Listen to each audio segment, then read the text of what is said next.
Om.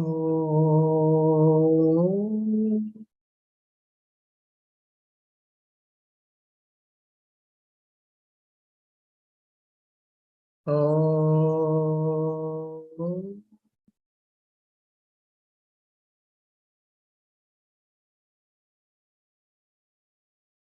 Om.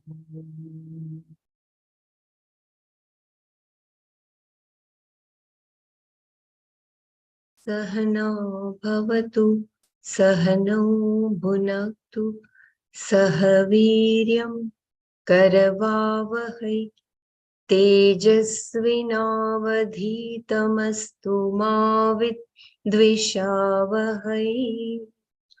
ॐ शान्ति शान्ति शान्तिः।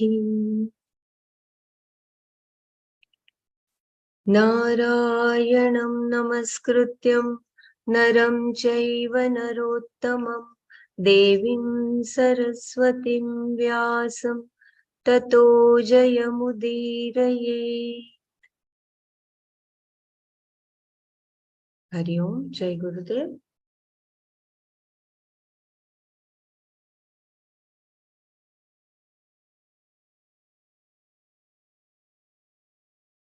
क्षम्यताम्।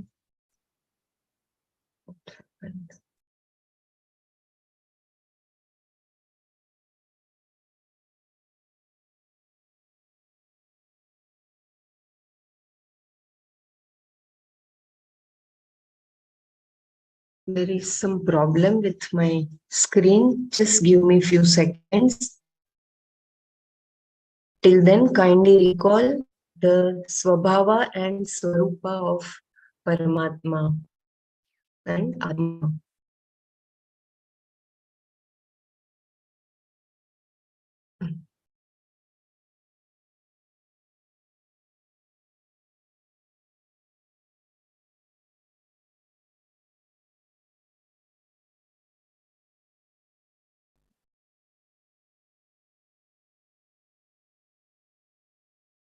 And there is some problem with my screen. Just a minute. Huh?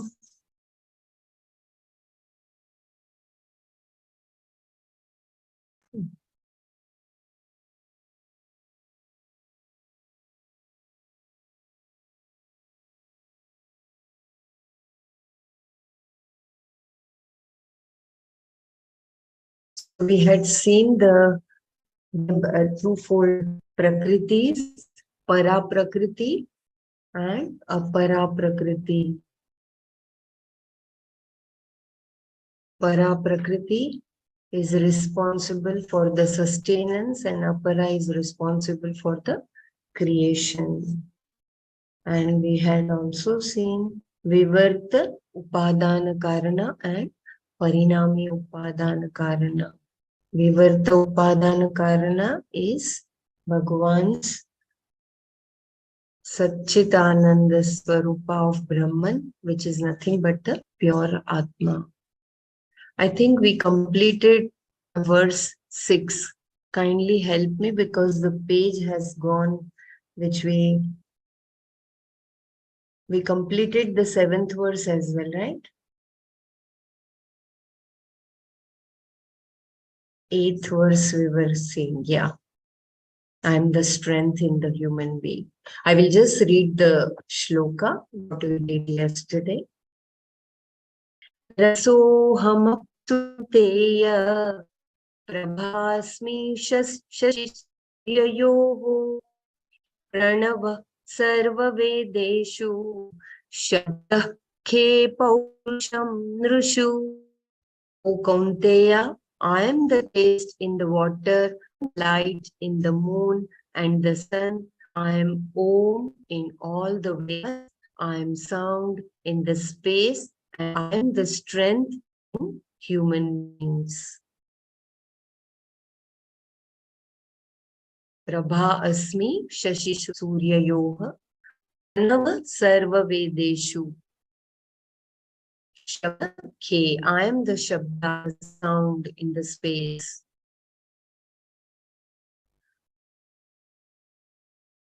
Sound is not experienced by any other sense organ except the ears. To reach the ears, sound has to travel in space. So the sound is manifest in space. Also, sound stands for the subtle element of space which sustains the gross element space as its cause. Then again, I am Paurusham Nrushu. In human beings, I am Paurusha, the strength. In the human physical body, whether it is a male or a female body, there is a certain strength. That strength I am. The body has got the capacity to do, to walk, even the capacity to procreate. That is all Paurusha. Whatever strength or capacity the body has, that Paurusham Aham Asmi. Two elements, water and space, are covered. Now the earth and the fire that lends its heat are dealt with in the next verse. All the elements are not named here. Four are mentioned, and the fifth, Vayu, we have to add. The idea here is not to enumerate everything, but to mention a few things to prove that anything that is here is me. Anything that has a form, a particular quality is me. It doesn't gain its uniqueness by anything else. It is my creation, non-separate from me, in each and everything that which makes it so distinct, so different from everything else is called me. And therefore, everything is me. Sarvam Brahmam. So if anyone wants me to anything, kindly let me know. If you want me to read graph once again, kindly let me know.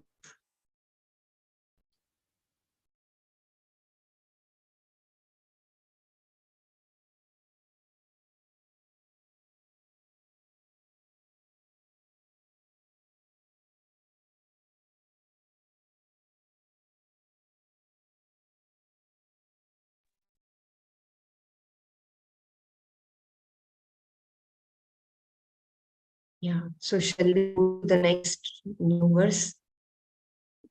Punyo gandha prithivyaam cha tejashasmi vibhavasau जीवनं सर्वभूतेषु तपश्चास्मि तपस्विषु पृथिव्यां च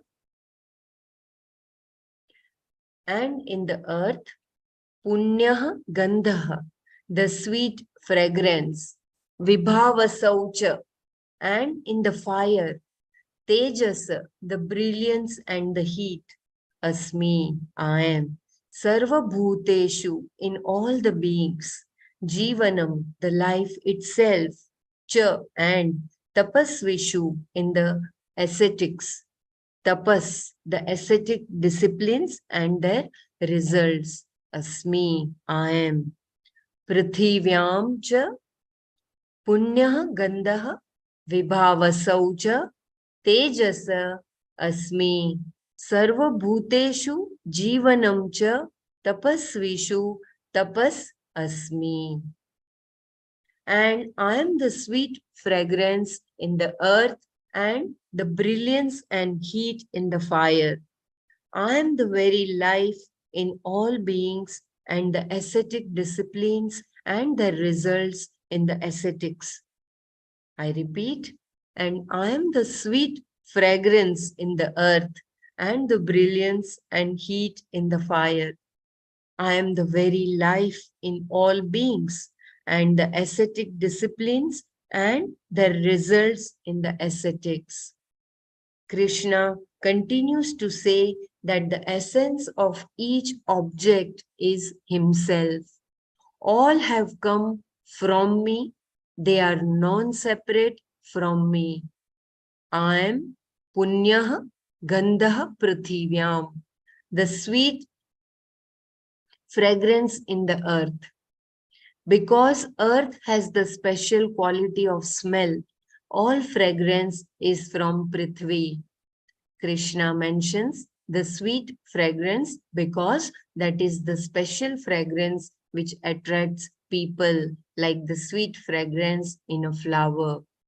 That sweet fragrance, even though it is manifest in various things, has its source only in Prithvi. And therefore, in the Prithvi, I am in the form of sweet fragrance. That is the Sukshma aspect of Prithvi. Please try to recall the Panchikruta process. So, Sukshma aspect of Prithvi is the sweet fragrance, and that is Parameshwar. Tejas cha asmi vibhavasau. Vibhavasau in the fire. Tejah asmi. I am the brilliance. Tejas can also mean heat. The heat as well as the brilliance in the fire are myself. Jivanam sarva bhuteshu. Sarva bhuteshu. In all the beings, I am Jivana. The life that is there. Jivana, if taken as that which makes life possible, will mean Anna, the food, because of which the growth and sustenance of the physical body is possible. Oh,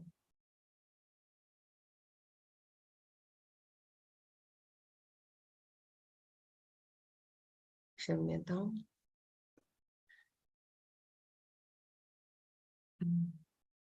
Jivanam sarvabhuteshu.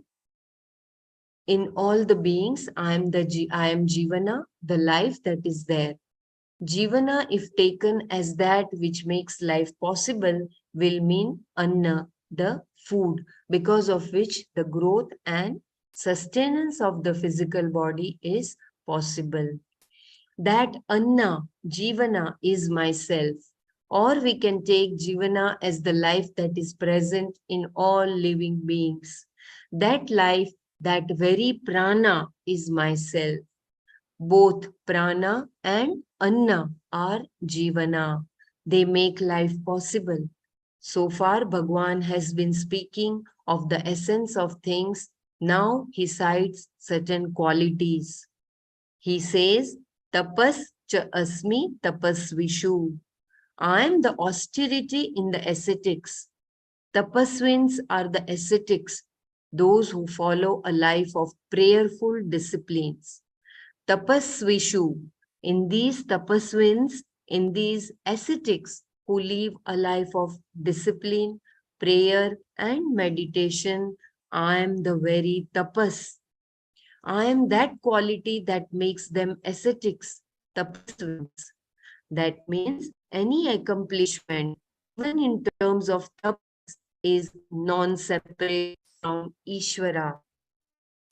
All the powers that one can accomplish, the power of concentration, power of absorption, power of a purified heart are called tapas. A tapasvin's power is nothing but the manifestation of what is already possible in an unmanifest form, because we can only tap what is available as a potential.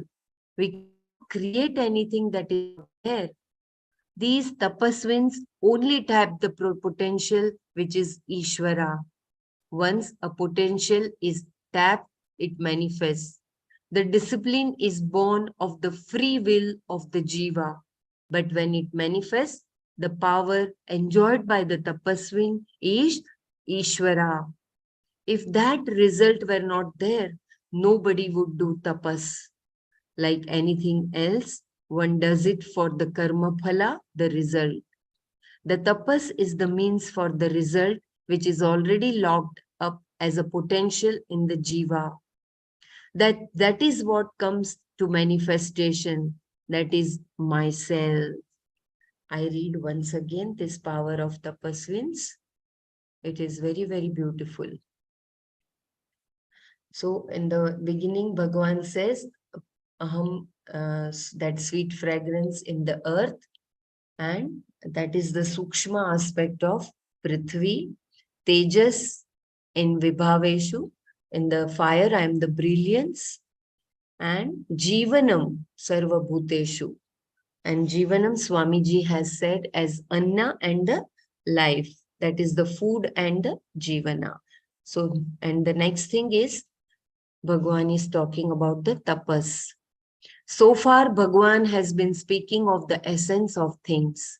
Now he cites certain qualities. He says, Tapas cha asmi tapasvishu. I am the austerity in the ascetics.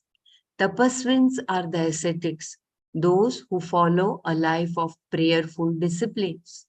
Tapasvishu, in these tapaswins, in these ascetics who live a life of discipline, prayer, and meditation, I am the very tapas. I am that quality that makes them ascetics, tapaswins. That means any accomplishment, even in terms of tapas, is non-separate from Ishvara. All the powers that one can accomplish, the power of concentration, power of absorption, power of a purified heart are called tapas. Please remember these three powers: power of concentration, power of absorption, and power of a purified heart. They are all tapas. Tapasvin's power is nothing but the manifestation of what is already possible in an unmanifest form, because we can only tap what is available as potential. We cannot create anything that is not there. These tapasvins only tap the potential which is Ishvara. Once a potential is tapped, it manifests. The discipline is born of the free will of the jiva, but when it manifests, the power enjoyed by the tapaswin is Ishvara. If that result were not there, nobody would do tapas. Like anything else, one does it for the karma phala, the result. The tapas is the means for the result, which is already locked up as a potential in the jiva. That is what comes to manifestation. That is myself. The power because of which a person becomes a tapaswin is also myself. Unless the means is there, no end can be accomplished. And the means to become a tapaswin, like all means and ends, are according to the laws. Those laws are myself.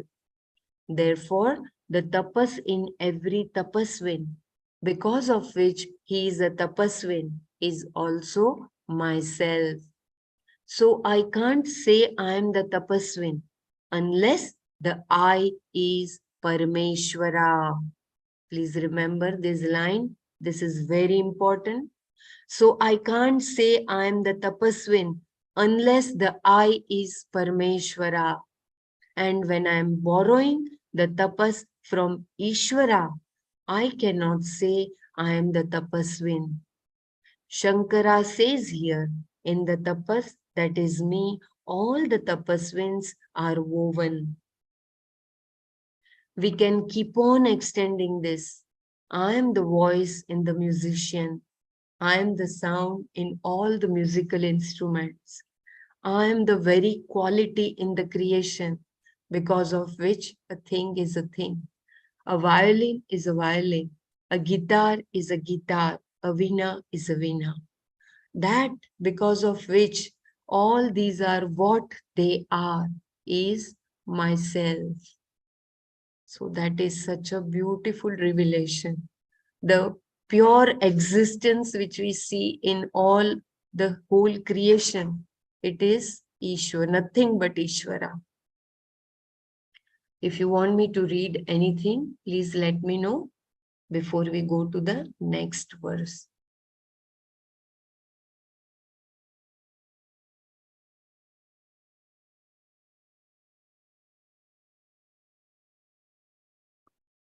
Bijam mam sarvabhutanam Vidhi partha sanatanam buddhir buddhimatam asmi tejas tejasvinam aham.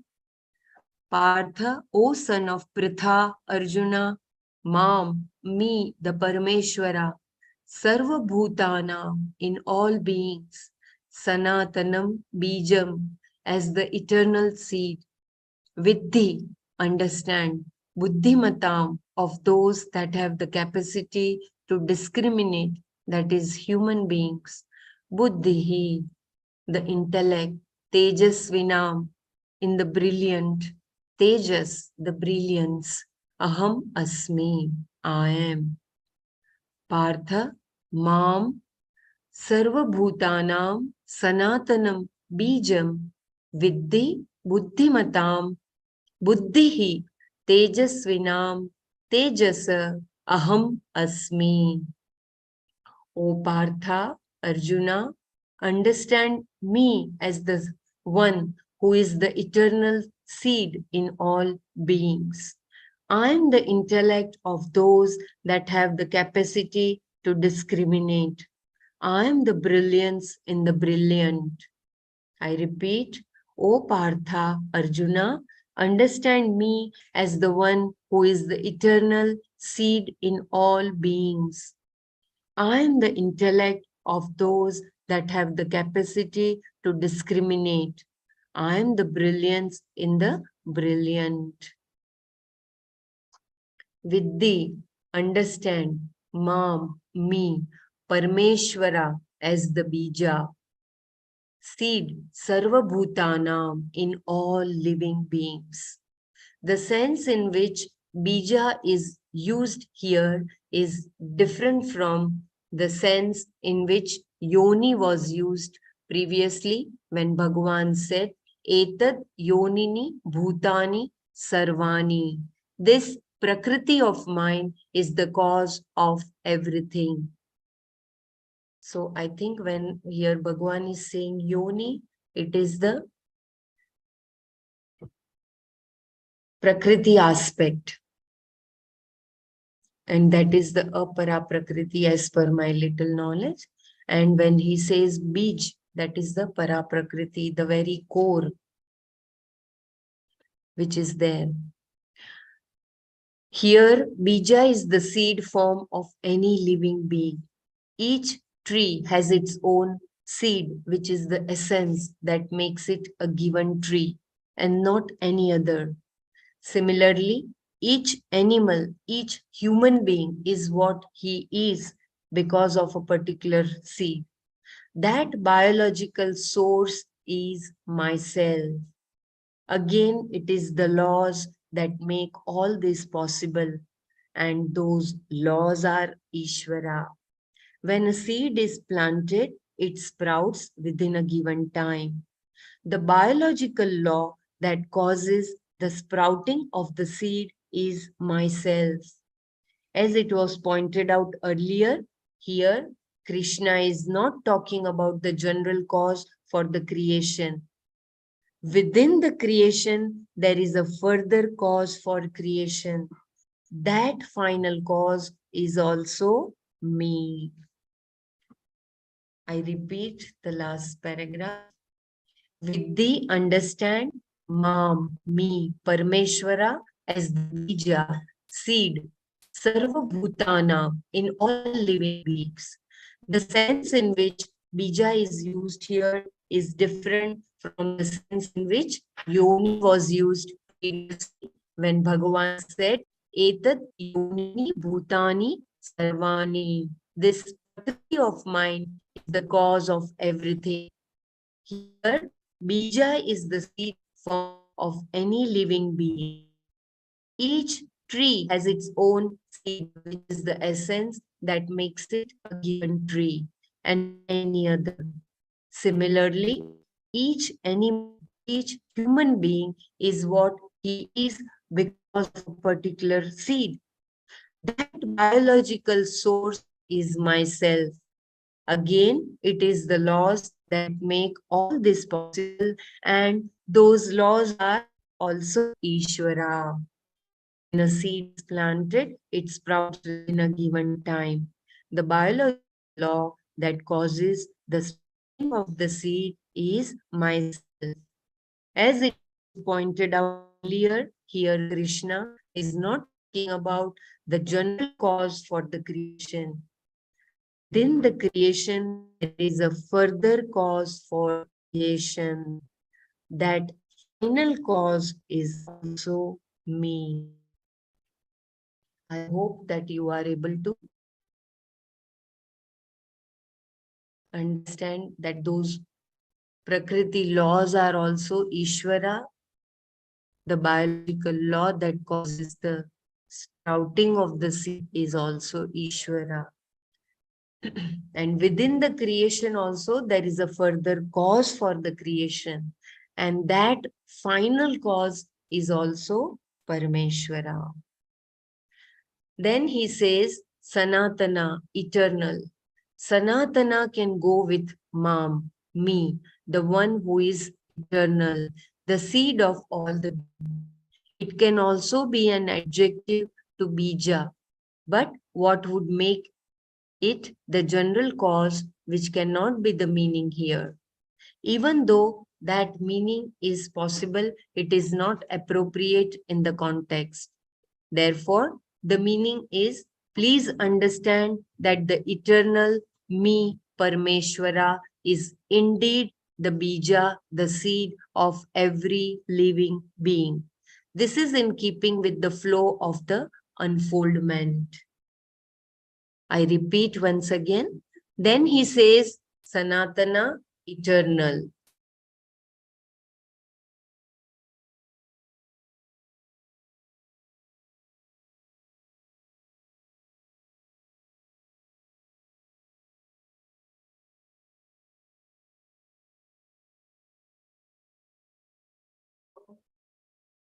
Kshamyatam.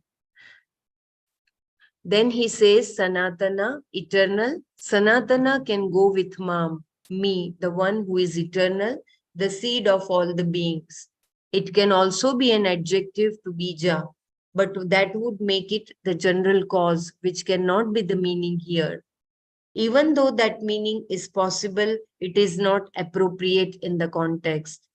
Therefore, the meaning is, please understand that the eternal me, Parmeshwara, is indeed the bija, the seed of every living being. This is in keeping with the flow of the unfoldment. Similarly, the statement, Buddhi, Buddhimatam Asmi. This removes all ahankara. Buddhimats are those who have the capacity to discriminate. Not all living beings have an intellect. So the word buddhimatam means among the human beings. Each one has an intellect, a buddhi, because of which he is called buddhimat. That buddhi, the rational capacity or the free will, is the Lord. I repeat, each one has an intellect, a buddhi, because of which he is called buddhimat. That buddhi, the rational capacity or the free will, is the Lord. Therefore, if there is a person who can think properly, that accomplishment in terms of intellectual discipline is me. That buddhi, that capacity itself is me. Therefore, nobody can say that I am buddhimat. That aham can only be Parameshwara.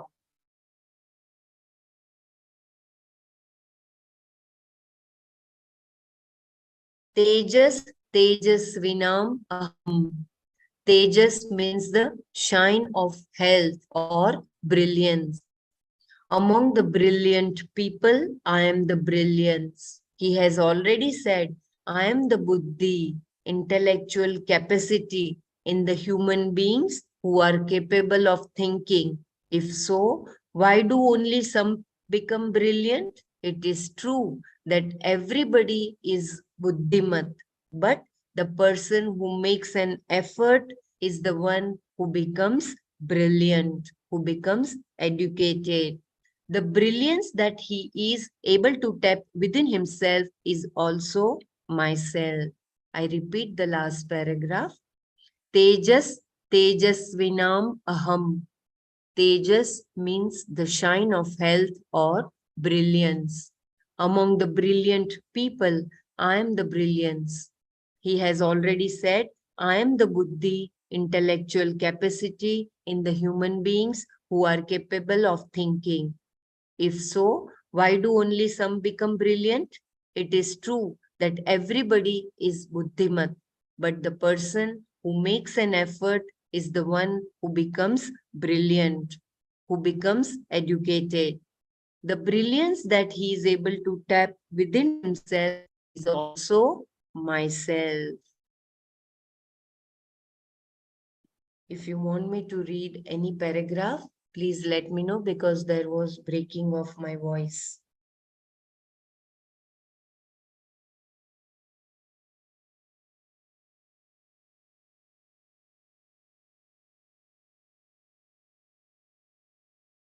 Anyone wants to share? Kindly let me know or just unmute and share.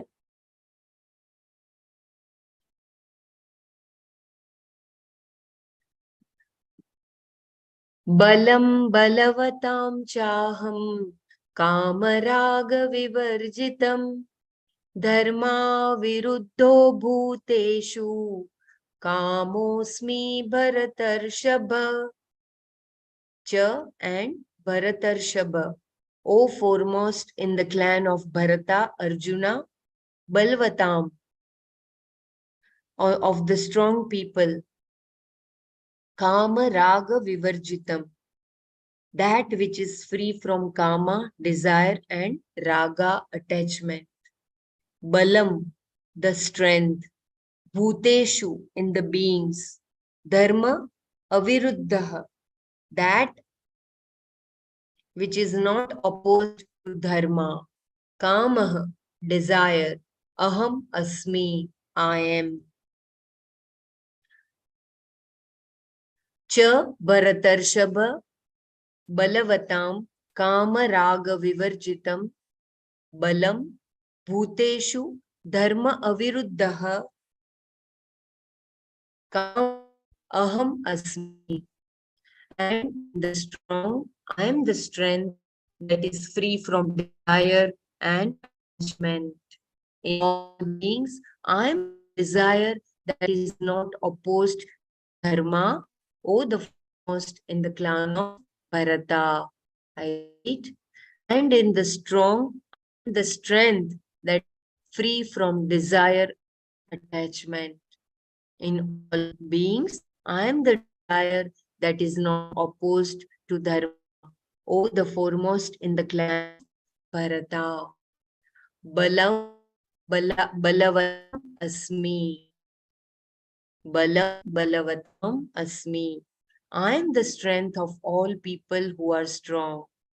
Developing physical strength requires dedication because strength is a potential which can be brought to manifestation.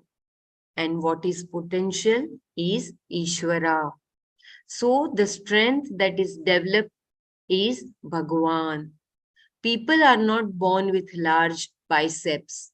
They work for them. Even the free will required to accomplish this is Bhagavan. Therefore, that strength which is latent in all people and is manifest in the Balavat, the strong person, the strength because of which he is called Balavat, that strength I am. So the person who is strong cannot say I am strong unless that I am is Ishvara. So the strength, the tejas, that shine, everything is Parameshwara. Ishvara is not simply any bala, but a bala that is devoid of kama and raga. Kama, raga, vivarjitam, balam, aham asmi. Generally, kama is a word that covers raga and dvesha. But here, Kama and Raga are mentioned separately. So we have to look at the meaning a little differently. Here, Kama is a desire to accomplish what you don't have, and Raga is an attachment to what you have. I repeat, here Kama is a desire to accomplish what you don't have, and Raga is an attachment to what you have. In his commentary on this verse, Shankara says that Kama is a longing for objects which are not with you, which are away from you, and therefore to be accomplished by you.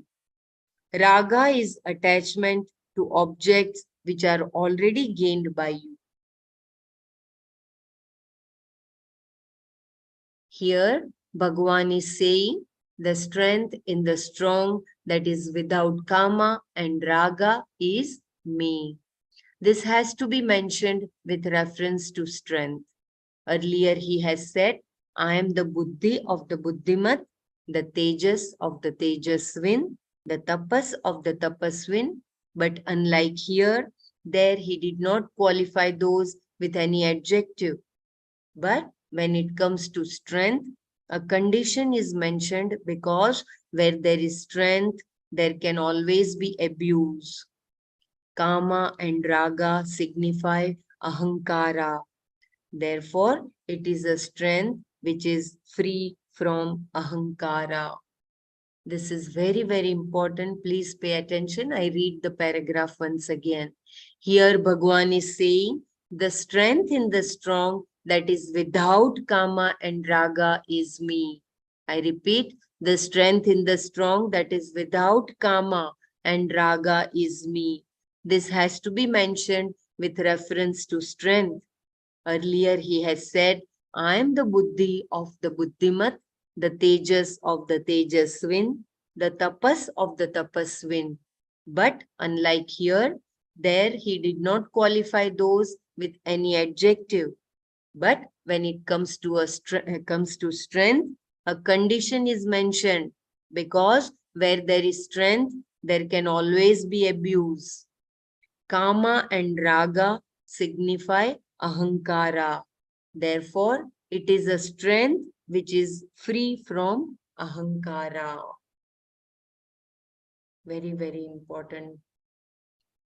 And please remember that line, Kama is a desire to accomplish what you don't have, and Raga is an attachment to what you have.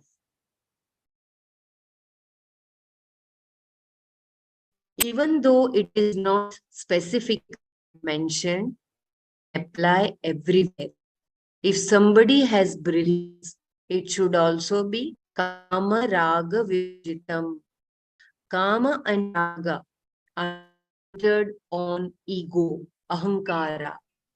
Can you So what? repeat that again, Bella? Because there was a break. Couldn't hear Yeah. properly. You mean previous paragraph? No, just this one. The new one that you started. Okay. Even though it is not specifically mentioned, this can apply everywhere. If somebody has brilliance, it should also be Kama, Raga, Vivarjitam.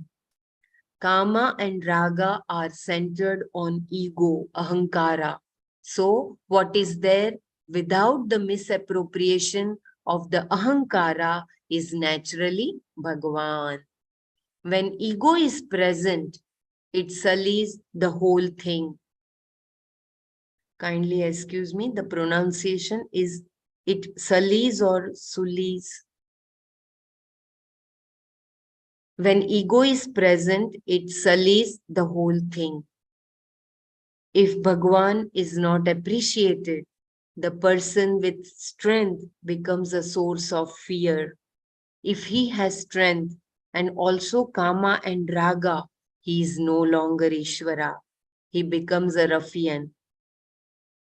If there is really a strong man who doesn't have Kama and Raga, you will see only Ishvara. So beautiful. I read once again. It is so very important to have that gratitude that whatever we have, it's only because of him. I repeat the last paragraph once again. Even though it is not specifically mentioned, this can apply everywhere. If somebody has brilliance, it should also be Kama Raga Vivarjitam. Kama and Raga are centered on ego, Ahankara. So, what is there without the misappropriation of the Ahankara is naturally Bhagwan. When ego is present, it sullies the whole thing. If Bhagwan is not appreciated, the person with strength becomes a source of fear. If he has strength and also Kama and Raga, he is no longer Ishvara. He becomes a ruffian. If there is really a strong man who doesn't have Kama and Raga, you will see only Ishvara. So the strength of Ravana, we can always just remember, and the strength of Lord Rama. It is true even in music. If someone has a gift for music, but has the sense that I am a musician, then you can't enjoy his music. The ahankara vitiates the beauty. And to the extent that he doesn't have ahankara, you can enjoy his music. Here, Bhagwan says, understand me to be the very strength in the people who are strong and free from ahankara. Even in the people who have ahankara, the strength is myself, but it is not visible. A strong person can be a great support because if you have the protection of a strong man, you are fearless. But if he has kama and raga, he becomes a source of fear. Therefore, strength with ahankara is dangerous. That is why he tells all this here. In fact, the whole thing is to remove the ahankara. Remember, this is a takeaway. In fact, the whole thing is to remove the ahankara. Dharma aviruddha bhuteshu kamosmi bharatarshabha. Bharatarshabha. In the living beings, I am the desire that is not against dharma, said Krishna. This is another beautiful thing. We always hear it said that desires should be removed. That is nonsense. O Bharatarshabha, the foremost in the clan of Bharata, listen. Aham kama asmi. I am desire. I am the very desire because kama is a shakti, a power. Without that desire, there would be no creation. Therefore, I am that very form of desire. Kamosmi Bharatarshabha. And what should this desire be like? It should be Dharma Aviruddha, unopposed to Dharma. There you can see Ishvara. Suppose a person is free from Ahankara.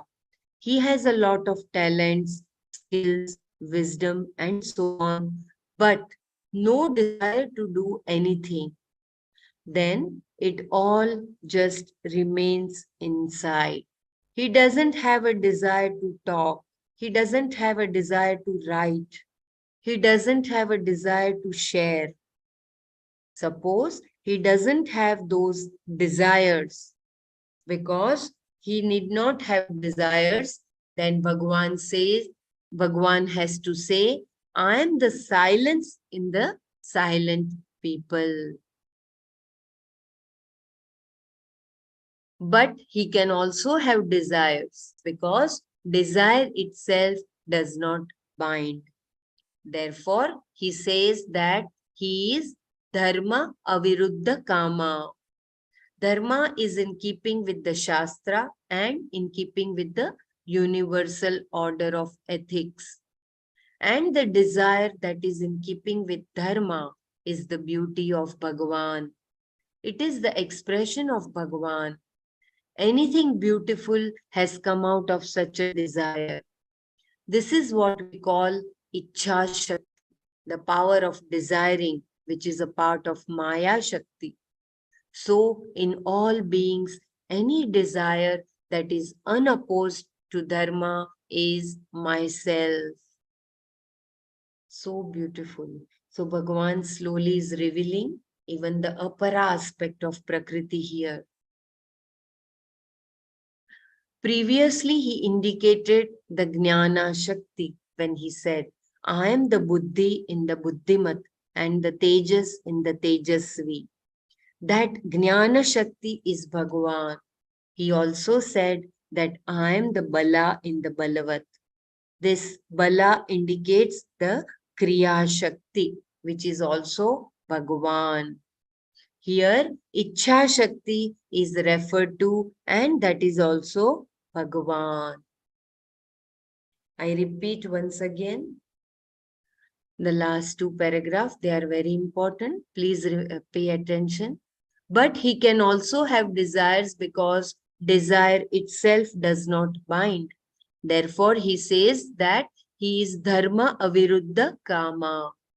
Dharma is in keeping with the Shastra and in keeping with the universal order of ethics. And the desire that is in keeping with Dharma is the beauty of Bhagavan. It is the expression of Bhagavan. Anything beautiful has come out of such a desire. This is what we call Ichha Shakti, the power of desiring, which is a part of Maya Shakti. So, in all beings, any desire that is unopposed to Dharma is myself. Previously, he indicated the Jnana Shakti when he said, I am the Buddhi in the Buddhimat and the Tejas in the Tejasvi. That Jnana Shakti is Bhagavan. He also said that I am the Bala in the Balavat. This Bala indicates the Kriya Shakti, which is also Bhagavan. Here, Ichha Shakti is referred to, and that is also Bhagavan. Since Krishna has said that I am the desire which is not against Dharma. If a desire is against Dharma, it belongs to the Jiva. I repeat once again, since Krishna has said that I am the desire which is not against Dharma, if a desire is against Dharma, it belongs to the Jiva. Even though the Jiva is non-separate from Ishvara, since for the time being we are giving the Jiva a free will, those desires and desire prompted activities which are against Dharma definitely belong to the Jiva. They are not Ishvara. This is very important paragraph. I read the whole paragraph. Since Krishna... Bila, can you just read the Jnana Shakti that he talks of? I couldn't really get the difference between Jnana Shakti and the Kriya Shakti there. Yeah. Previously, he indicated the Jnana Shakti when he said, I am the Buddhi in the Buddhimat and the Tejas in the Tejasvi. That Jnana Shakti is Bhagavan. He also said that I am the Bala in the Balavat. This Bala indicates the Kriya Shakti, which is also Bhagavan. Here, Ichha Shakti is referred to, and that is also Bhagavan. So the strength is called here. What is, sorry, I just joined. I apologize, but can you tell me what the Icha Shakti also? That it's the part of Maya Shakti, it says. The one paragraph above. The strength. The Jnana Shakti is the Jnana aspect, the Buddhimat, and Ichha Shakti.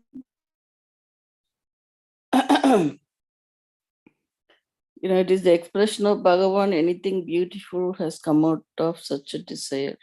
This is what we call Icha Shakti. Oh, that one. Yeah. I will just read the paragraph once again. He can also have desire. I will read the next paragraph because it is all connected. Please try to remember that here the strength of a person with ahankara is not Bhagwan. It is again the Jivatma who is saying, I am powerful, I am strong. But the moment it is without ahankara, it becomes the Bhagwan. It becomes Ishwar's presence. Dharma aviruddha bhuteshu kamosmi bharatarshava. In the living beings, I am the desire is not against dharma, said Krishna. This is another beautiful thing. We always hear it said that desires should be removed. That is nonsense. O Bharatarshava, the foremost in the clan of Bharata, listen. Aham kama asmi. I am desire. I am the very desire. Because kama is a shakti, a power. Without that desire, there would be no creation. Therefore, I am that very form of desire. Kamosmi Bharatar Shabha. And what should this desire be like? It should be Dharma Aviruddha, unopposed to Dharma. There you can see Ishvara. Suppose a person is free from Ahankara. He has a lot of talents, skills, wisdom, and so on, but no desire to do anything. Then it all just remains inside. He doesn't have a desire to talk. He doesn't have a desire to write. He doesn't have a desire to share. Suppose he doesn't have those desires because he need not have desires, then Bhagavan has to say, I am the silence in the silent people. But he can also have desires because desire itself does not bind. Therefore, he says that he is Dharma Aviruddha Kama.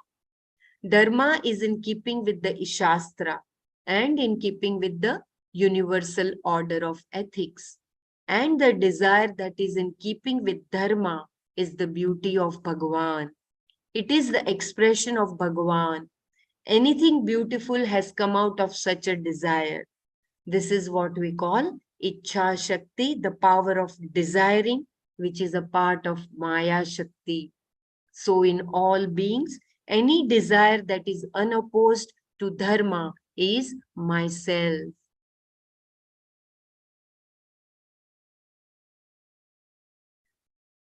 Jnana Shakti, Ichha Shakti, Kriya Shakti. They are the three powers of Maya. And that Maya, which is Bhagwan's power. And he is Mayatit. But the desire to have that creation, I mean, that is the Ishvara. I will read the paragraph. Previously, he indicated the Jnana Shakti when he said, I am the Buddhi in the Buddhimat and the Tejas in the Tejasvi. That Jnana Shakti is Bhagwan. He also said that I am the Bala in the Balavat. This Bala indicates the Kriya Shakti, which is also Bhagwan. Here, Ichha Shakti is also referred to, and that is also Bhagwan. Since Krishna has said that I am the desire which is not against Dharma, if a desire is against Dharma, it belongs to the Jiva. Even though the Jiva is non-separate from Ishvara, since for the time being, we are giving the Jiva a free will, those desires and desire-prompted activities which are against Dharma definitely belong to the Jiva. They are not Ishvara. This is so beautiful. So our free will here, I'm just trying to recall the apara aspect of the Prakriti and the para aspect of the Prakriti. Kindly, This is Brahmaraji, if you can say it in a simple way, I may not be able to express myself the way you express so beautifully. Or you want me to, because this is a concluding verse. You want me to start with the 12th verse and then open for Manana? But it is I think the Sattva Rajas Tamas aspect. I think that will be better. Yeah, I will just,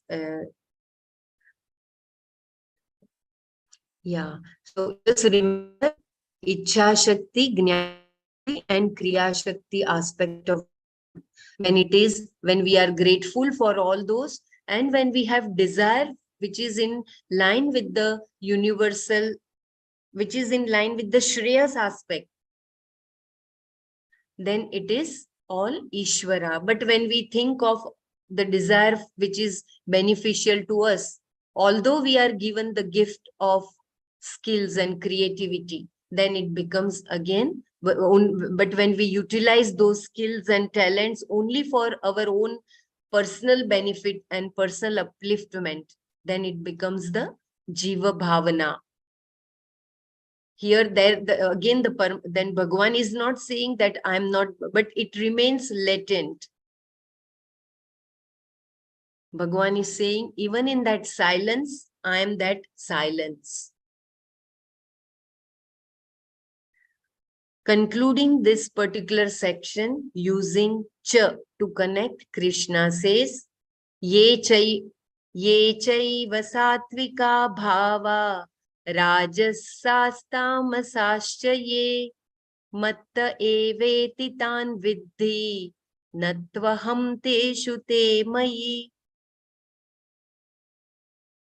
Yecha, sorry, Yecha and those, eva, indeed, satvikah, born of sattva, bhavah, beings and things, yecha and those, rajasah, born of rajas, cha and tamasah, born of tamas, tan, them, mattah eva, from me alone, iti, thus, viddhi, may you know, te mayi, they are in me too, but na aham, I am not, teshu, in them. Ye cha eva satvikah bhavah, ye cha rajasah, cha tamasah, tan mattah eva iti viddhi te mayi tu na aham teshu. And those beings and things which are indeed born of sattva, rajas and tamas, may you know them to be born from me alone. They are in me, but I am not in them. I read once again, I repeat. And those beings and things which are indeed born of sattva, rajas and tamas, may you know them to be born from me alone. They are in me, but I am not in them. Please don't get confused with the last sentence. They are in me, but I am not in them. Ye cha eva satvikah bhavah. Those things which are born purely of sattva. Desires which are sattvika in nature, like a desire to know, are born of sattva. If the antahkarana consists of three qualities, sattva, rajas and tamas, sattva accounts for anything noble, anything in keeping with dharma. Even experiences like happiness, sukha and tranquility, shanti, are born of sattva. Right attitudes, devotion, prayer are all satvikah bhavah. Then those things which are born of rajas like ambition, dislike, anger and so on are all rajasa. And those things which are tamasa in nature are born of tamas. Or we can take it in this way, ye bhavaha can mean those living beings and satvikas can mean those who are born of sattva like the devatas. In this case, it would mean predominantly sattva. And all the rakshasas and so on are born of predominantly rajas. Similarly, tamasas can mean those who are predominantly tamas, such as the animals. Then we have the human beings who are sattva, rajas, and tamas put together. This accounts for all types of beings. Or we can take ye bhavaha as those people who are predominantly sattvika or rajasa or tamasa. Such people, all these various beings are all born out of their own karma. That being so, they are all born of me because the very karma is me. The law of karma itself is me. And further, the cause for everything is me, so nothing is separate from me. To be born, you require a physical body, and for that you require all five gross elements. They are all me. And you require subtle elements because without the subtle elements, there would be no subtle body, nor would there be any gross elements. And the subtle elements are also born of Ishvara. Therefore, there is nothing that is away from me. To be born with a given body, all these ingredients are required. All of them are me. I provide the upadana. I am the material for all of them. So, according to one's own karma, whatever form one takes, whether it is tamasa or a sattvika form, that form is non-separate from me.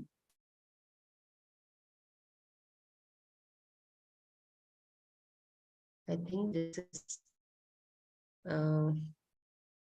Shall we stop here, Brahmaraji? It is very, very important topic. Or you want to continue? Didi, can you I read think last we'll paragraph stop once here. more?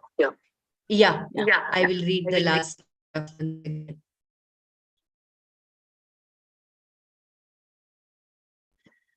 I will read the last whole page once again. Then those things which are born of rajas, like ambition, dislike, anger, and so on, are all rajasa.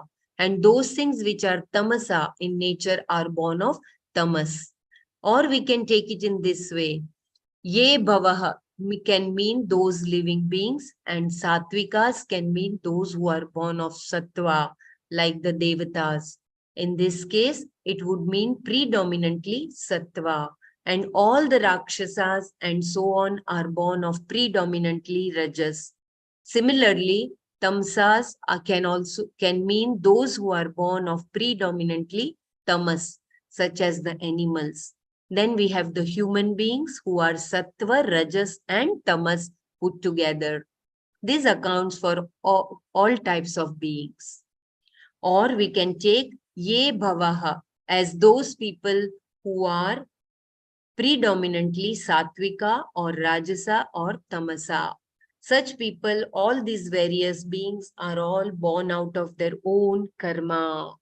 That being so, they are all born of me because the very karma is me. The law of karma itself is me. And further, the cause for everything is me. So, nothing is separate from me. To be born, you require a physical body, and for that, you require all five gross elements. These are all me.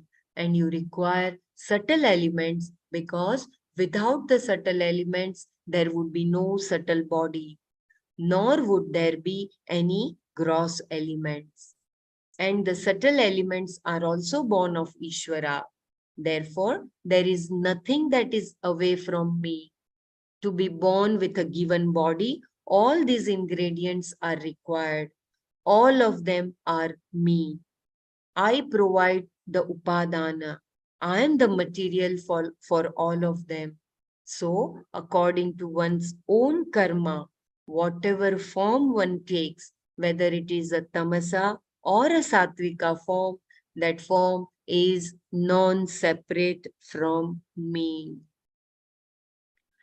I think we will just close our eyes. It is such a beautiful revelation, and we will kindly take over for the Manana. As if you want me to read anything, just let me know. I can continue sharing the screen, but I will not be able to speak. Thank you, Didi.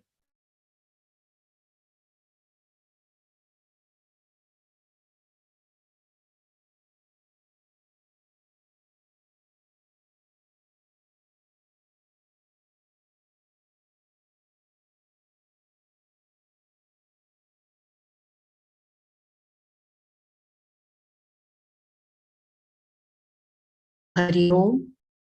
Please unmute and share your takeaways. Such a beautiful verses we have done today. So please, everyone share your takeaways. However small or big it is, kindly share.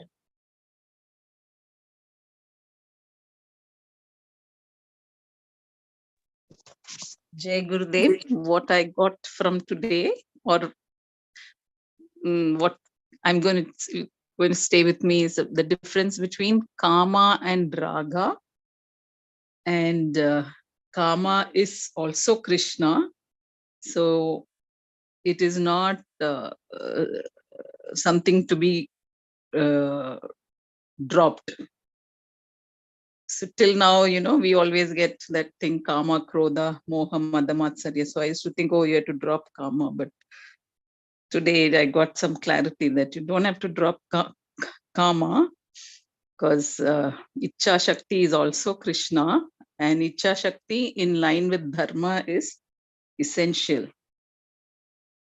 And Raga, that is your attachment to what you already possess.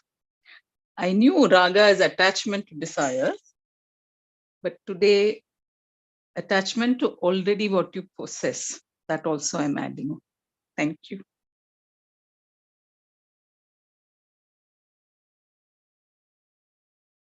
Even I got clarity there. Like always, I was wondering that even to do the desire that comes up, or say going and opening out a new area, working in an unworked area, going and doing seva there, opening out a new center in art of living.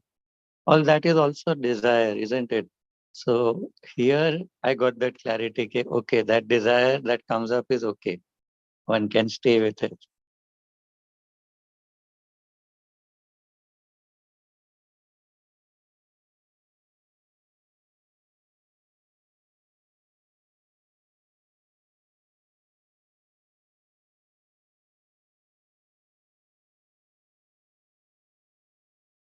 Last time I also had a doubt when we did this chapter, when Krishna says, I am the brilliance in the brilliant and the intelligence in the intelligent.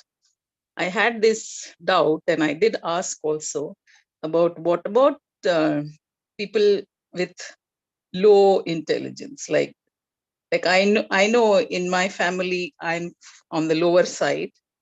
When I see others who pick up things so quickly, they're so sharp and they can think very fast and they're very much ahead, whereas I need a lot of steps to get there. So I used to wonder, if Krishna is in the brilliance, why is he not in people like me, even though we know Krishna is in everything? I had that doubt last time, but this time that also got cleared. Thank you.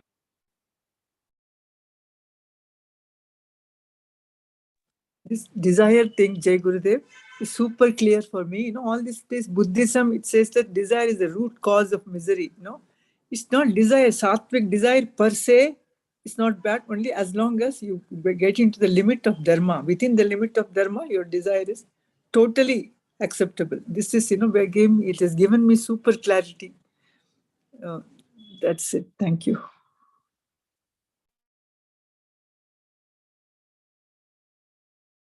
So basically here, Bhagwan says he's the potential of everything. Like the potential, the difference between Brahma and Jiva,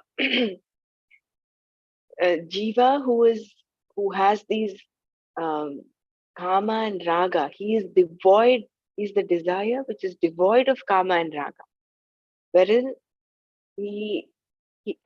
unless there is that desire to do, even creation doesn't happen. That is how creation happened in the first place, because Ishvara had this desire. So that desire is fine as long as it is in tune with dharma. So that is that thing, that aspect. If a person is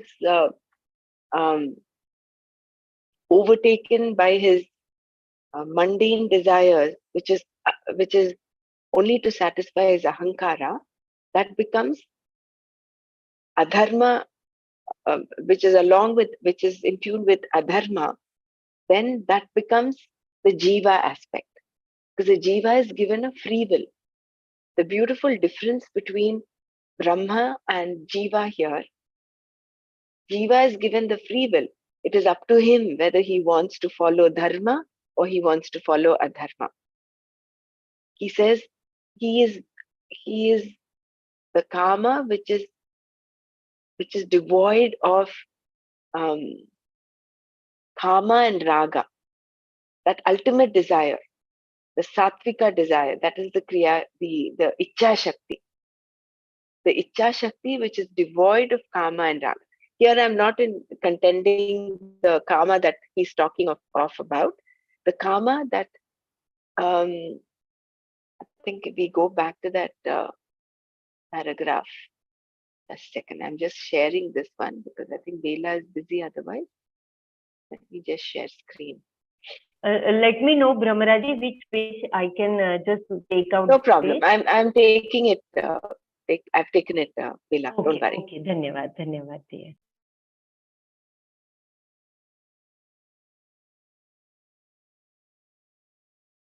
So he says he's the potential.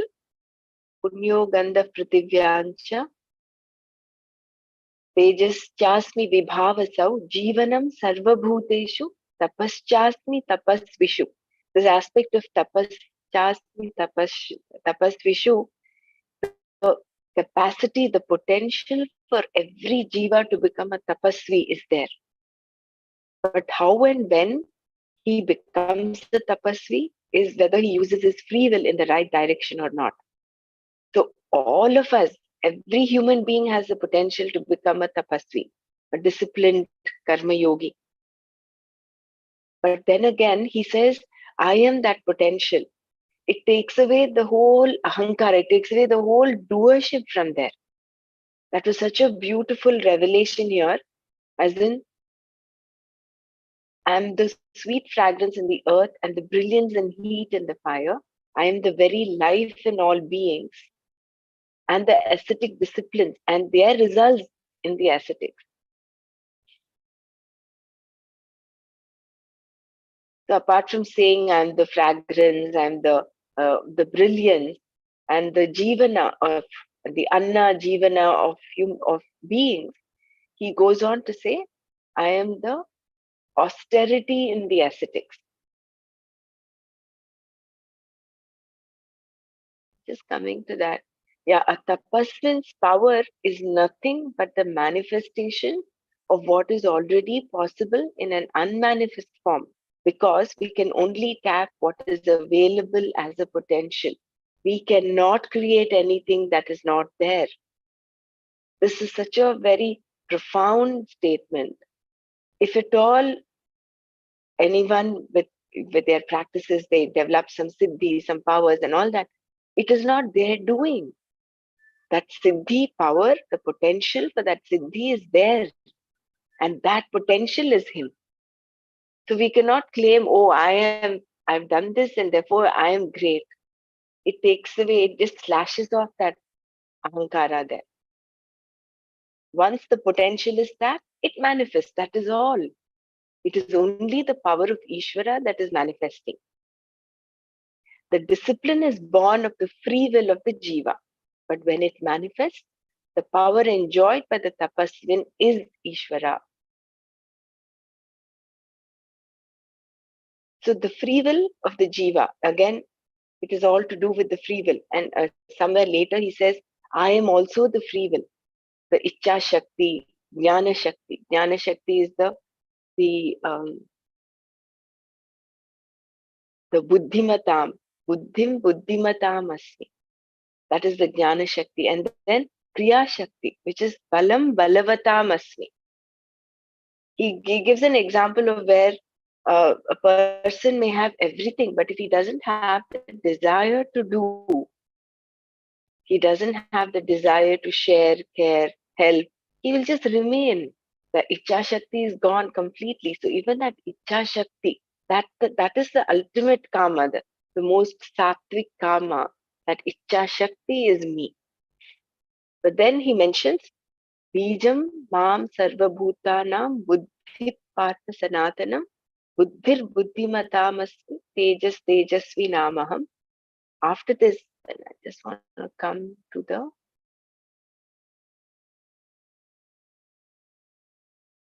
Balam Balavatam Chaham Kama Raga Vivarjitam Dharma Viruddho Bhuteshu Kamosmi Bharatarshava. So here he says, and in the strong I am the strength that is free from desire and attachment. In all beings, I am the desire that is not opposed to Dharma, or the foremost, the clan of Bharata. So Bharatarshava, he says, he is not simply any bala, but a bala that is devoid of kama and raga.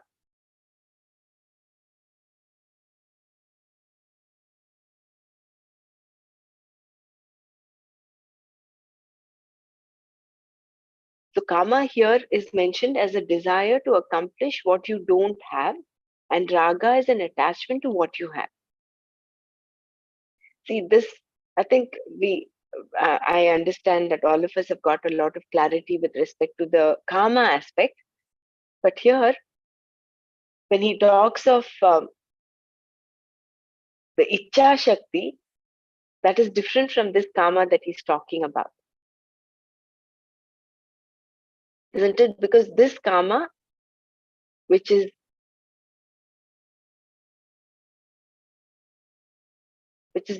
not in line with dharma, that kama and raga, they signify ahankara. Therefore, it is the strength which is free from ahankara. Just want to go back to that Icha Shakti part where he talks of, see, in the living beings, I am the desire that is not against dharma. This is another beautiful thing. We always hear it is said that desire should be removed. That is nonsense. Oh Bharatarshava, the foremost in the clan of Bharata. Listen, aham kamaha asmi. I am desire. I am the very desire, because kama is a shakti, a power. Without that desire, there would be no creation. Therefore, I am that very form of desire. Kamosmi Bharatarshava. And what should this desire be like? Should be dharma aviruddha, unopposed to dharma. So he gives the examples of a person who has a lot of talent, skills, wisdom, but he has no desire to do anything. It all just remains inside. He doesn't have a desire to talk, to share.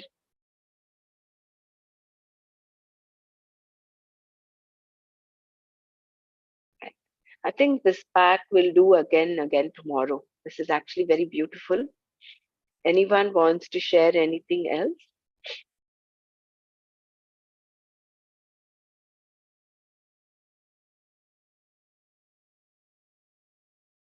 Didi, Yeah. dharma in our country may vary with the dharma in other countries, isn't it? So, No, dharma, like, no, dharma is universal. Universal. If you remember the introduction to Gita, these are universal values. Wherever you go, nobody wants to be stolen. Nobody wants to be hurt or to be humiliated. Nobody wants to say. So these are universal values. They're not related to country. You may have individual laws, like legal implications. That is different. Like the traffic laws may be different from one country to the other. That is different. But what dharma is we're talking here about is the universal value.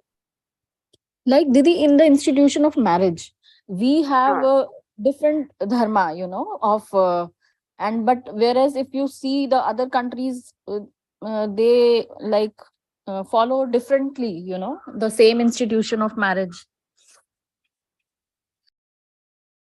in what way?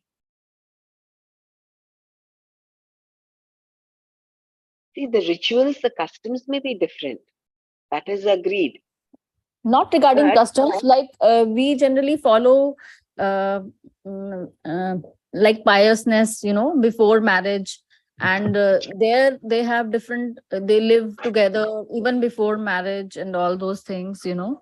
So like how, how do we then how do, like, of course it is like when our children go there, you know, there is a little, you know, they start following the culture there, you know. So how to, you know, how to balance this, how to reach out to them to be, you know, how to instill that dharma, you know, as a strong, you know, uh, part of them. And if they follow those kinds of things, you know, they start looking forward, or maybe our dharma and their dharma gets mixed up, you know, there. So like then how does it work? Is there is the free will that comes in, you know, here, or like we are coming to sattvic, rajasic and tamasic, you know, the makeup of the being, uh, that also will come into play, you know, like how does a parent, you know, because we, as much as we try, but their circumstances, their environment becomes different, and you know the, so how to hold on and how does it help, you know, how the dharma would, could you tell me like what kind of dharma should be is the I'm sorry, I'm unable to, you know, express myself maybe. I'll talk to you later, Didi. Koi baat nahi. I'll no talk to you in problem. No, person. these are very important questions and they're very good. So if anyone wants to take them on, or should we? Yeah, I think we will not have time for the Gita shloka today. But never mind. This is a valid point and a valid doubt. Anyone wants to Yes, take on the answer? yes, even I want to hear what everyone Mm, has views with children growing up in a different culture to yours, and there is conflict when they grow up, especially when they were young. Um, from my experience, I have introduced them to art of living from a very young age, but of course they did not regularly follow it and all that. Like every time I push them for Art Excel, yes course, and I literally used to drag them and put them there, and made sure that the company with whom they were was similar to mine. But when I moved to a Western country, it was totally no control because everything was so different. And I found it a struggle, but I kept telling my children what I believed in. And again, I continued pushing them into art of living, drag them along whenever there is a course for their age. And once they turned 18, I introduced them to Sudarshan Kriya and all that. Somewhere, I think it has helped, but they still have that very strong individualistic viewpoint about everything. And they tell me that they don't need to subscribe to what I believe in. So that conflict even I still have. So I want to hear too. Jai Gurudev. Like the preparation starts from, like we were reading, Dr. Brahmra was telling day before earlier, I think. The preparation starts when you start, you plan to conceive. So It's the soul which you invite, and they come with some sanskars. And when because it is not that we are doing things, we are just there for guiding them.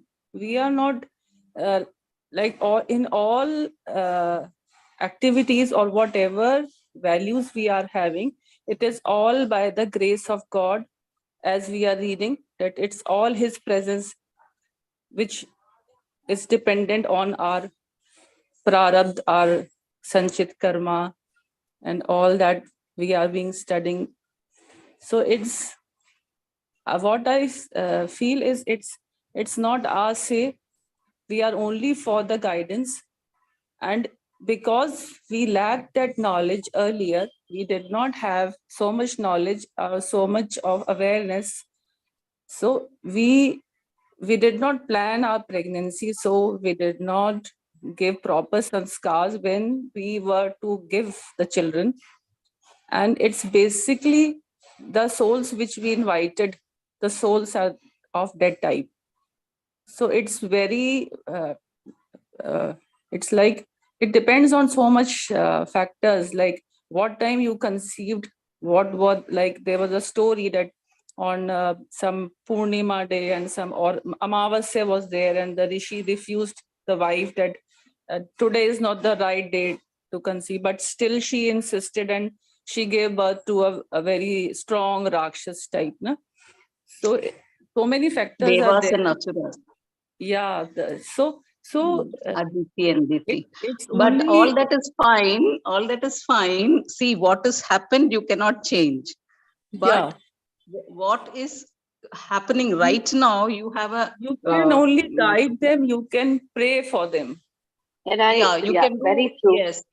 Yeah. Yeah, It's and nothing also you more have you to can. be, yeah. What you can Yeah, do go on. is you instill samskaras in them. You be a role model. You follow the ideals. That is one. Yeah. And this raga aspect here comes in very well. See, kama raga vivarjitam it is, right? So the raga is what you're attached to the object you already obtained. It is not just material objects, it's also your children. Are you so attached to them that you're not able to objectify it?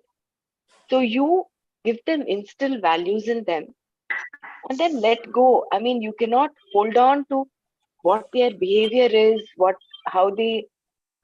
At some point, you have to let go. Otherwise, you're only exercising a lot of raga, isn't it? Raga is not Just just let, with respect to even that strong mamakara itself is a binding factor, which is why we are affected. But if you have uh, done your duty as a parent and you've done it well, you are following dharma, you set an example, you be an exemplary for them to follow. Create a space for them to grow. And then at some point, you have to let go because ultimately, each of us, even here, is a bundle of our own samskaras, our free will, and the environment we are in. So, all these will have an effect on the ultimate outcome.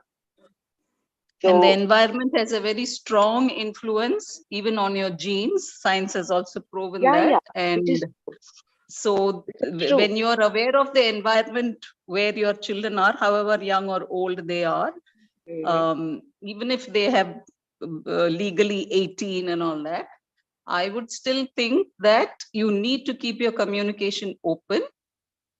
And most often parents, as mothers, I think we need to bend down a lot so that they communicate with you.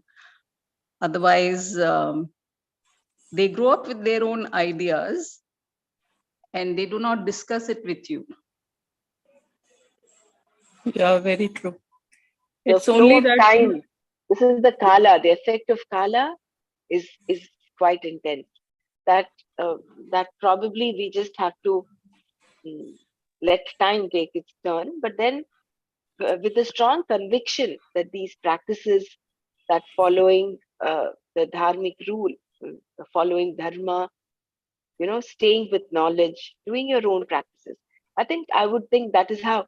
see, for instance, when even in Krishna's time, weren't there people who were adharmic? There's so many people who are adharmic. So he says, I will continue doing, since, I mean, the reason why I've come onto this earth is to set an example, to protect the people who are following dharma and to destroy people who are following adharma. So that will be there. Yes. So this information, somewhere, somehow you need to communicate with your children constantly. And I also feel parents need a support system, because most of us are in the dark as well. That is I how can we give you use a our very free will. small. How No, we use our free will. yeah, to, go ahead, finish what you're saying. and I'm done. Okay. No, what Lavlin was asking, it's like it is for every mom or any parent, would be thinking about the child, like as you bringing them up. You were saying, Dr. Brahmara was saying the real values, so we come in, from, I mean, we born and brought up in one country and come to another country, and you're growing up in the different culture, but still, the values, this definitely you enrich the children right from the young age, that stays with them. It's not, even though they have to face more than us, they're growing up, but they're born and brought up in a different environment than we are. So it is really, you cannot expect exactly you have to follow whatever we're saying, doing things. I mean, they come up with this individual attitude, and like you need that communication open, so that you're always with them. And I do see it, like, the right from young age, how do you teach our culture, and the values, apart from, unless you have your grandparents, relatives living close by, or visiting your people, that is one way to keep that thing, or the attachment going. That attachment is more of needed, like, not just looking at the parents, and Sangha, anyway, you need to yeah, have a sangha wherever your children life are is growing up. not, In spite of all that, yeah, when they but go to university, their mind is exposed to another set of values. See, when they're in school also, they get one set of values. When they go to university, they get another set of values. All this wokeism and all is very strong in the university now. they do, So but they say, like, my, I mean, at least in my kids, like they went to Chinmay Mission right from kindergarten, like in that age, until their undergrad. I mean, throughout the school. So when they went to college, they had the Hindu culture group, and they were pursuing at least my daughter, she was doing all this. They had the society, they form, and the kids who are interested go celebrate all the, like, puja and whatnot. And they had dance, like Bharatanatyam or music, that also enriched them with that culture. And in the end, they decide what they want in their life, uh, again, like the dharma is, if somebody is, yeah, going out with their girlfriend, or that kind of thing, then they stick with that same person and get married, then that's an issue, but then again, you have to welcome, because it's not the same old way we used to think. Our parents thought we are in a different age, a different world altogether, So anyway, I mean, again, as a parent, is letting go is also, you did whatever the best you can do, and then you have to give that space, and letting go is it will take time. It won't right away can happen. It's a struggle, but then what you will, you will understand, and giving them that space, not nagging them all the time will drive them away from you only. It will, so it's better to keep that communication open, and then they become adult, then they have to do their own things to understand, and we experience, and they would get to know, but it's still keeping that communication open would help. Yeah, communication, prayer, and letting go. This is what has given me peace of mind. So if you have any more ideas, I'm willing to hear. I think Thank you. if you I want listen and imbibe Khalil Gibran's poem on children, I think it was shared earlier also. That's a beautiful relationship. It's a beautiful revelation as to how your relationship with your children should be. I will post that. If I'm able to do that, I'll post that again in the WhatsApp group. We've actually run out of time, so maybe we'll just wind up in about 2 minutes. So whoever wants to share, please share, and then we'll. Jai I Gurudev, take I it just as want to say one line that too much rigidity, that typical the way we were brought up for 25, 30, 35 years back, that won't work today. At the same time, too much freedom, whatever you want to do, pursue, you do your own things, that will also not work. So, keeping the communication continuously open, ready to listen to them, not crossing them or arguing with them at every moment, sticking on to our own point. Just allow them to be free, feel free to share everything, whatever is coming in their mind, or whatever they are experiencing in their unis and their schools or wherever in the outside. At the same time, continuing putting our own values also into them, and they definitely imbibe it. So it's not that completely, because every moment is a free will for everyone, including the parents also and the children also. So they definitely are absorbing everything, and trust that definitely our these values, whatever we are giving them, will definitely is working on them. At time to time, it is going to show up. So don't give up at any point of time, even if children become sometimes very this thing, what you can say, very they are not um, in alignment with our uh, thinking, but still have that trust that in the long run our all inputs give the results. I have seen many of my own siblings also and my own children around. Both is important, like keeping a little bit rigidity, not too much, miss the discipline, and that openness, freedom for them to choose and to express themselves. Jai Gurudev. Thank you so much, everyone. Thanks a lot. Children are actually Besides, very one good. They thing, have the values also, but sometimes we become sensitive since they are living in a different country. So sometimes we become a little more flexible. Sometimes yeah, that is nice. Like little flexibility and also little rigidity, like together, hand in hand. Thank you so much. I also would one like thing, to add here that the value systems, even in India, you may have been in India and you have gone abroad, you feel the value system there have changed. Even in India itself, I find that the value system in school children and college children has also changed. It was in our time, we never had a physical relationship before marriage. That was the strength of our character. Today, it is no longer so. It's like if males have a right, we females also are, equal rights for males and females both. That is how they come up with statements, young girls. So the value systems here are also changing. Not that in India this is not happening. In India also the same things are happening as they are happening abroad.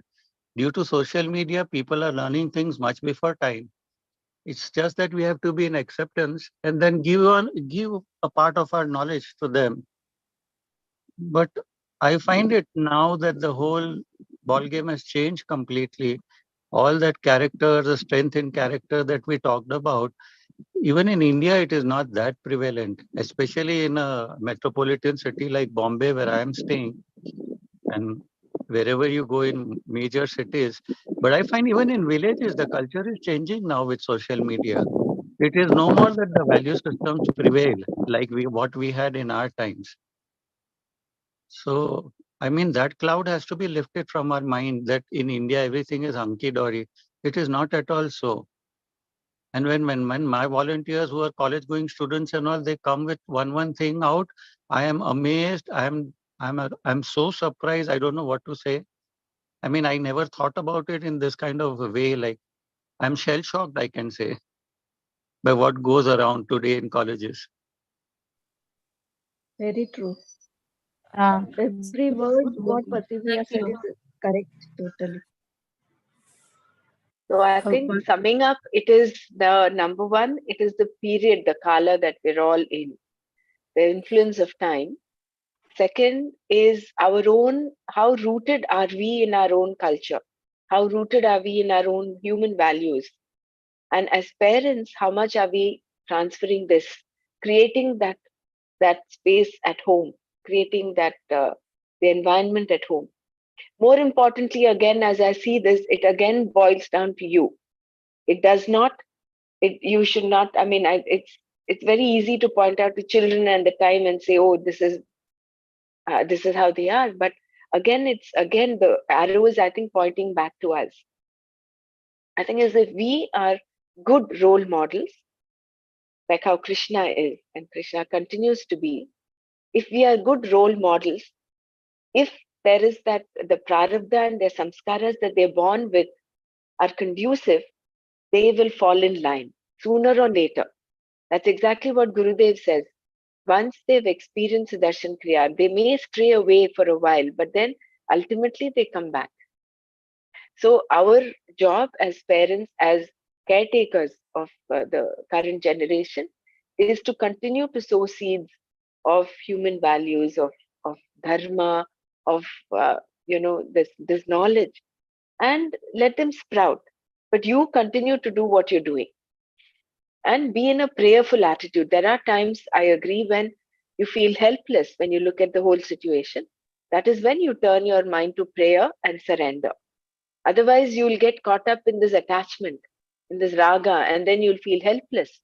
And you'll yourself get into a negative spiral. In order to save your mind, you have to have an um, objective view of the whole thing. Otherwise, your icha shakti is along with this raga, this kama and raga, then that it becomes meaningless because you are also taken away with the effect of kala. You have to stay on the bank, and for that you should be strong in your practices, in your knowledge, and have the faith that the best will happen. I think that's the way forward. What we And call, then like what one you more mentioned line just that now, ultimately every jiva has its own journey. They come up with their own this thing baggage and they follow their own instinct also. That plays a very important role. That is why each and every sibling is so different, no? Though the sanskar given by parents are same. So end of the day, this also is a very important pointer that every soul has its own journey. They have come to our house, we have to give them the best and leave the rest to the individuals. Jai Guru. environment also has its influence. Na? Like when I went to New Zealand and Australia, their live-in relationship was so common, even amongst our teachers. So whatever be the value systems or having done the Sudarshan Kriya, I was shell-shocked when I first saw this kind of a phenomena so easily accepted by them in their society. And this teacher was living in with this person, and then now she is with this person. And they are as if there is no mistake in that or anything like that. Very innocently, they are sharing with me. So it's like it's so common that this is the rule of that country, sort of. I mean, those are the methods they follow there. So like then I got used to it, like, and okay, I could accept it. First I was not in acceptance. Our value systems is one marriage, one wife, one god, one child, sort of. And there it is like completely different, like, They move on, as they say in life. So that environment will also have its effect. And no matter how much time do children spend at home, how much time do they spend in college or with their friends outside, the hours are much more. That environmental effect will be there on them. And probably in whichever country you are, see, you went out for materialistic progress in this Maya world. And then when you went out to earn more money or whatever, you adopted that country as your own. And then you want to hold back to the values that you have over here. That environment there will have its influence. There it is okay to be in relationship, live in relationships. That country sees nothing wrong in that. That is their cultural value system. Now we are torn between two worlds. But then are they following the dharma? Now, did you follow your dharma? You foresee yourself. Nah? You went into more Maya. You wanted to earn more money, so you went abroad. So when we are talking about artha, kama, lobha, you look at it from that point of view. At times only children go, parents don't go. In that case, are they following the dharma? If they If children go, who gave the money for the children to go abroad? Who provided for it? Who said that the education there is better than the education here? And then they will follow the methods there, na? Anyway, I mean, we can discuss it again. Yeah, But I just can look at go it on. with the What? introspection as to where we are at. Yeah. From there, then once we introspect, I always look at it in every situation, given situation, where am I at fault in this? Right. And then the bigger picture in, Everything comes back to the I. It will yeah. be very interesting. I would suggest this only a suggestion from my side. We've all had very good inputs and good perspectives, but we're way beyond time today. That doesn't matter. It's a good important topic. Thank you, Loveleen, for bringing it up. I would think as homework, if we can do a little bit of research onto what Gurudev himself talks about relationships, about the current trend in the youth, and what a parent's role is. If we can all do a little bit of homework and come back tomorrow or share in the group, I think that will enhance it, and we'll get to see what Gurudev's perspective is, and that would be kind of final. Yeah, Thank and you. it is very interesting because Gurudev is also changing as the time progresses or as who the questioner is. If you look at satsangs, these questions come up. Initially, he was very clear, but now also he's very clear, but he's not subscribing to what he said earlier. That's what I noticed. So if you can go do that, and if you can bring up some knowledge from what he has given, that will be great. Let's do that today. We could not do the Bhagavad Gita shloka, which we'll take up tomorrow, the 21st shloka. So it is still open. Anyone, all of us read about it, and one of us can share. So we'll wind up here today. Om Loka Samasta Sukhino Bhavantu. Om Shanti Shanti Shanti. Om Tat Sat Shri Krishna Arpanamastu. Jai Gurudev. Thank you.